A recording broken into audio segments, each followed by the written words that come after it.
Lutter contre le harcèlement, c'est pas simplement les professeurs qui nous ont proposé, qui nous ont aidé à réfléchir sur le poste de l'enseignant.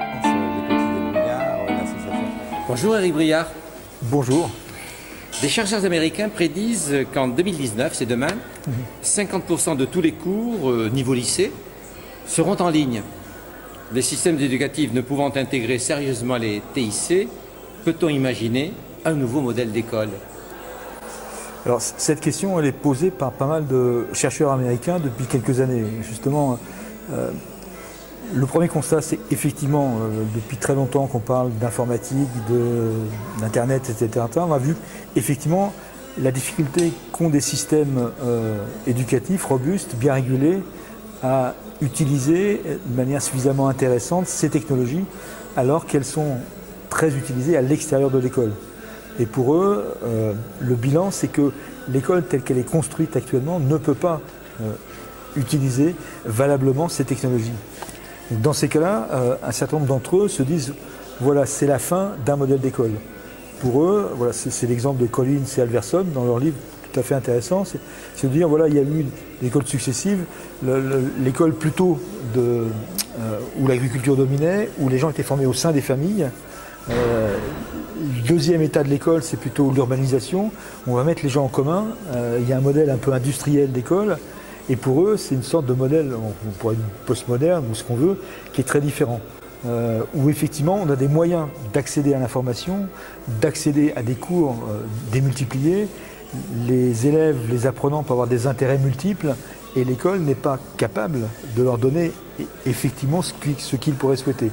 Et dans ces conditions, alors les parents ont-ils un rôle à jouer ? Pour eux, effectivement, c'est le fait que les parents, alors c'est très américain comme vision, reprennent le contrôle de l'école. C'est-à-dire c'est eux qui décident, sachant mieux que l'école, en gros les spécificités de leurs enfants, pourraient reprendre la main, scolariser leurs enfants, en gros pas tout seul, c'est-à-dire qu'ils créent des communautés, et Internet est très utile là-dessus. Et pourrait justement développer une autre forme d'école. C'est très important aux États-Unis parce que le premier souci, c'est la sécurité. C'est-à-dire que, en fait, la sécurité des élèves n'est pas toujours assurée au sein de l'école. Donc déjà, c'est la première chose, la première inquiétude des parents, c'est si on envoie les élèves à l'école, est-ce qu'ils vont revenir en vie ? Et l'Europe, la France, sont-elles concernées par ce type d'analyse d'une part et de risque ? Alors entre les deux, déjà, en tout cas en France, on n'a pas ce problème de sécurité dans les écoles. Les parents peuvent confier leurs enfants tranquillement dans les écoles. Après, je pense que les pays européens sont, il y a des garde-fous, il y a des points de sécurité. Je pense que dans beaucoup de pays européens, la notion d'équité ou d'égalité est très très importante. On n'a pas cette vision très pragmatique américaine, voilà, chacun selon ses besoins ou ses moyens, etc. En France et dans d'autres pays européens, on reste très attaché au fait d'ouvrir autant que possible, c'est bien sûr un projet, la même éducation à tout le monde. Donc déjà, c'est une forme de valeur qui nous rend très différents des pays américains justement là-dessus. Après, les questions ne sont pas si éloignées, c'est-à-dire que la tendance aussi, c'est que si on demande trop à l'école, ce qu'elle n'est pas capable de donner, si on voit dans une école, disons, une forme de supermarché où ce sont les parents qui disent voilà, il faudrait que l'école offre tout un tas de choses, ce qu'elle ne pourra pas faire, dans ces cas-là, il y a des tensions qui peuvent apparaître, des tensions allant peut-être sur certaines formes de rupture.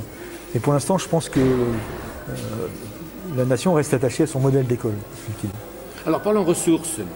Pourquoi, selon toi, l'action collective des enseignants est aussi importante pour scolariser et légitimer justement ces ressources ? Les ressources éducatives sont de plus en plus importantes. Quand on a des phénomènes d'éducation qui bougent très vite, les savoirs bougent très très vite, il faut des activités, il faut les écrire, tout ça demande beaucoup de temps. Et les enseignants ont toujours consacré beaucoup de temps à adapter les ressources qui étaient fournies. Alors c'était fourni par les manuels scolaires, par d'autres ressources institutionnelles, mais à chaque fois, ils prenaient du temps pour les adapter à un contexte très particulier. Maintenant, ils veulent suradapter tout ça, c'est-à-dire que la pression sociale fait qu'on attend de leur part des choses de plus en plus à jour, de plus en plus belles, etc. Ils ne pourront pas le faire tout seuls, tout ça. Donc s'ils ne peuvent pas le faire tout seuls, il faut que petit à petit, ils acquièrent une vision collective. Et je pense que c'est à la profession enseignante de pouvoir gérer l'ensemble de ces ressources. Et c'est la profession qui gère l'ensemble de ces ressources. Dans ces cas-là, d'office, elle a une vision collective, elle légitime collectivement les choses qui sont intéressantes à faire dans les classes. Et c'est des phénomènes après qui scolarisent effectivement ce qui vient de l'extérieur pour les adapter avec les premiers concernés qui sont les enseignants, les adapter au système et aux élèves. Cette pratique existe en France. Je prends l'exemple de Césamat, par exemple. Oui, bien sûr. Mais Césamat est un petit noyau. C'est-à-dire que Césamat, le problème, c'est que c'est 80 personnes, voilà, avec des gens extérieurs qui sont utilisateurs. Et on a encore cette barrière créateur-concepteur. Ce qu'il faudrait, c'est que les frontières s'estompent un peu plus, qu'il y ait effectivement des gens plus créateurs, mais les consommateurs qui bougeaient déjà les ressources pour eux-mêmes, c'est pour adapter, fassent un peu plus, rééchangent, discutent, etc. C'est une sorte de poussée collective qui serait intéressante. L'école reste une activité sociale instrumentée. Que se passe-t-il lorsque justement on change d'instrumentation? Et je pense à la particularité des technologies informatiques aujourd'hui qui les changent considérablement. C'est la question de fond justement, c'est qu'il faut conserver que cette idée, c'est une activité qui est sociale avant tout, c'est-à-dire que c'est une activité collective avec des rôles différents de l'enseignant, des élèves, mais aussi des aspects collectifs qui sont importants et que la manière de structurer cette école et ce qui joue sur les activités dépend des instruments qui sont associés, qui sont scolarisés justement au sein de l'école. Et l'école s'est fondée sur le livre, le cahier, le stylo. Et voilà, ça donnait un modèle d'école intéressant. Maintenant, il y a de nouvelles choses. Alors, ça ouvre des possibles, ça permet d'apprendre de nouvelles choses, ça permet parfois d'empêcher d'apprendre des choses intéressantes. Il y a des aspects positifs et négatifs. Donc ça veut dire qu'il faut repenser un petit peu l'ensemble des activités scolaires avec ces changements d'instrumentation. Tout ça prend du temps, ça ne se fait pas en 1 an, ça ne se fait pas en 5 ans.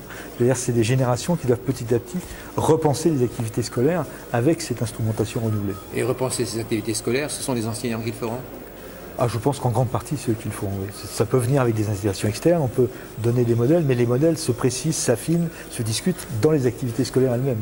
Et tu utilises le futur de l'indicatif, donc ils le feront. Oui, ils sauront et ils le feront. J'espère. Merci beaucoup Éric Briard. Merci.